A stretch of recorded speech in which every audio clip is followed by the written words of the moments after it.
Germany's largest state overwhelmingly votes to ban migrants. This is going to absolutely make your day. We're going to take a look at the latest vote that signals that Germany has had it with migrants flooding their nation, and they're taking decisive stand in all of this, and how it all further confirms a massive shift to the right happening throughout Europe and indeed the wider world. You're going to absolutely love this. Greetings, everyone.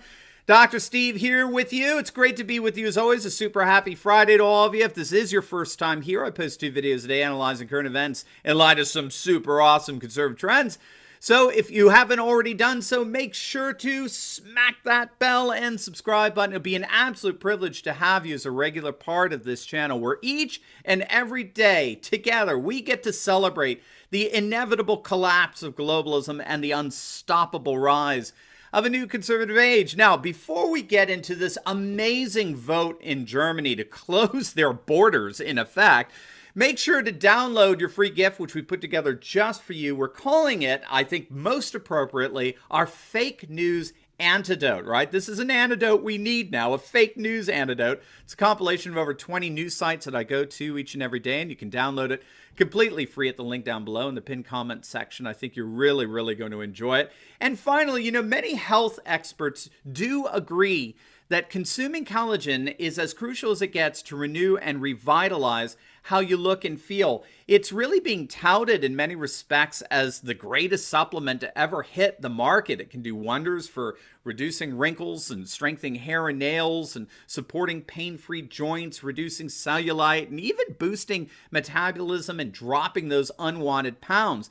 So I encourage you to watch the free video at my site, healthwithsteveturley.com, or just simply clicking on the link down below to learn more on how to go about choosing the right collagen for you and the proper ways to use it. That's healthwithsteveturley.com. All right, gang, as promised, this is really going to make your day. Let's dive into it here. Gang, we are turning to the right. More and more, the world is becoming nationalist and populist. A new conservative age is indeed rising, and the latest example of that comes from Germany, where the parliament in the largest state in Germany, the North Rhine-Westphalia, has voted overwhelmingly against the admission of any new migrants into their region. Now, what makes this vote so amazing is that the 4 major parties, so we're talking the CDU, which is the Christian Democratic Union, that is Angela Merkel, the Chancellor's party, the CDU, the Social Democrats, the Free Democratic Party, and our heroes, the Nationalist Populist Alternative for Germany, the AfD, they amazingly voted together against any attempt at bringing in refugees into their region. The German federal government has announced that they would be taking in about 1,500 migrants, but it's still unclear to which German states they would be sending them. And so this latest vote in North Rhine-Westphalia is making it unequivocally clear, wherever you're sending them, they're not coming here. We're not housing them in good old Westphalia. So the fact that all the major parties came together and voted in unison here is a clear sign that the winds are absolutely blowing in favor of the direction of the nationalist populist movement. A new poll was just released, found that Germans overwhelmingly opposed taking in any new migrants. Only about 32% of Germans supported the proposal by the federal government to bring 1,500 in. And this is a polling trend that's working in tandem with the rise of the popularity of the nationalist populist political party, the Alternative for Deutschland, the AfD. They are fast becoming, in some polls, the second largest political party in all of Germany. They are an absolute nightmare for Angela Merkel, particularly for her coalition, which even now I don't even know how it's holding together. It's just holding together by a thread. They're threatening to the AfD. They're threatening to completely unravel that coalition, primarily through the issue of immigration. Of course, AfD wants strict border security enforcement. All the while, Angela Merkel has been doing everything she can to maintain a policy of globalist-inspired open borders, which appears more or less dead at this point. Her coalition partners, the Christian Social Union in Bavaria, they're abandoning that policy in droves since they've been hemorrhaging voters who've been defecting in mass over to the AfD. It's very clear that Bavarians want to close their borders right along with Austria and enact strict immigration enforcement. And just when you thought things couldn't get worse in the midst of all this, particularly for Angela Merkel, is the increasing pressure she's getting from the far left of German politics, the Die Linke party. Die Linke simply means the left. They're now leading an anti-open borders movement from within Germany's political left, publicly calling for what's nothing less than an anti-immigration policy to be put in effect throughout the German nation. And their reasoning is rather simple. And again, get this. This is the left, gang.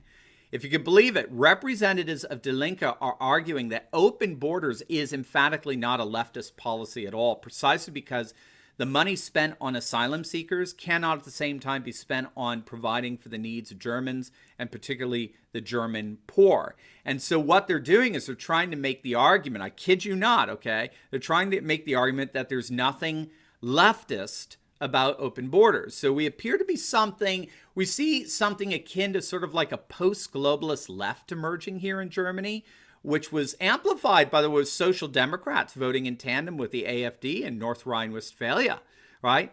And by the way, it's not just Germany. We reported several months back that a number of social democratic leaders in Europe from nations like Holland, Austria, Belgium, Italy, I should say Netherlands, sorry, rather than Holland, they all came down together to meet with Mette Frederiksen, who's the leftist prime minister of Denmark, and she's the head of the Social Democrats. And the whole purpose of that meeting was to establish the principles for a renewed immigration policy that would be the model for Social Democrats throughout Europe. And as astonishing as it may appear, as part of these principles, these center-left Social Democrats, they all agreed that asylum seekers and refugees, they can no longer be automatically received by European nations. And the asylum seekers, the refugees, they would have to apply for entry in processing centers and camps outside of Europe, which of course has been the position of the nationalist populist right, the so-called far right, the radical right, the neo-Nazi right? The European left is coming to terms not only with their own unpopularity in the eyes of more and more Europeans, they're actually beginning to come to terms with the fact that their past commitment to open borders has revealed a fundamental contradiction within their own political platform when it comes to their commitment to the welfare state. So more and more Europeans are recognizing that there really is a fundamental contradiction between being advocates of mass immigration on the one hand and the survival and the integrity of the welfare state and social services on the other. The political left, when all is said and done, the political left simply can't have both. They can't be both guardians of the welfare state on the one hand and proponents of unfettered immigration on the other. There was a study conducted by the Danish Ministry of Finance, and this study concluded that immigration from third world nations was costing Danish taxpayers tens of billions of euros a year. All right, tens of billions of euros, which of course takes away tens of billions of euros spent on welfare and public services for Danish citizens. So there's really no two ways about it. If the left is going to politically survive in Europe, they're finding they're going to have to adopt some form of what's called welfare chauvinism. Welfare is for the citizens of a nation only and not free for the taking for anyone who just happens to cross over their borders. And folks, guess who has been arguing for welfare chauvinism for decades now? You guessed it, the nationalist populist right, the so-called far right, the radical right that we can't touch, right?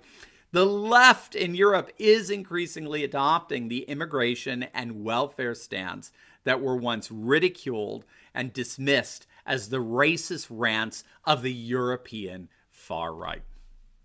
You see, gang, the whole issue of traditional left and right is blurring. In many ways, I would argue it's collapsing. It's falling apart.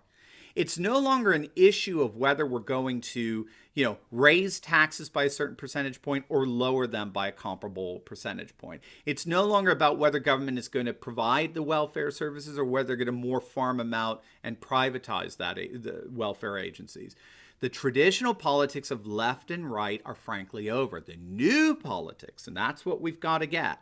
The new politics is not about right versus left. It's not about rich versus poor. It's not about big government versus small government.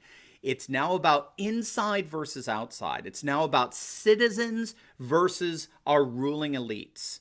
It's about whether we're going to open up our nation and its cultures, customs, and traditions to outside influences that radically alter such cultures, customs, and traditions. That's the new politics, whether we're going to do that or whether we're going to close that off. That's what's emerging all over the world. That's why we can say here each and every day that a new conservative age is rising. And we could say that regardless of whatever the latest scandals are that the deep state is purposely trying to orchestrate to distract us and keep our attention away from what's really happening in the world. There is a mass paradigm shift where populations are once again returning to nation, culture, custom, and tradition, land, language, ethnicity, and the like as the basis for a sustainable social order. The globalist enterprise is collapsing right before our very eyes. Well done, Germany. Now, before you go, I just posted a video on Trump's state of emergency and his America First policies that are already protecting Americans and saving lives. I think you're going to find it very enriching. So make sure to click on the link, and I will see you over there. God bless.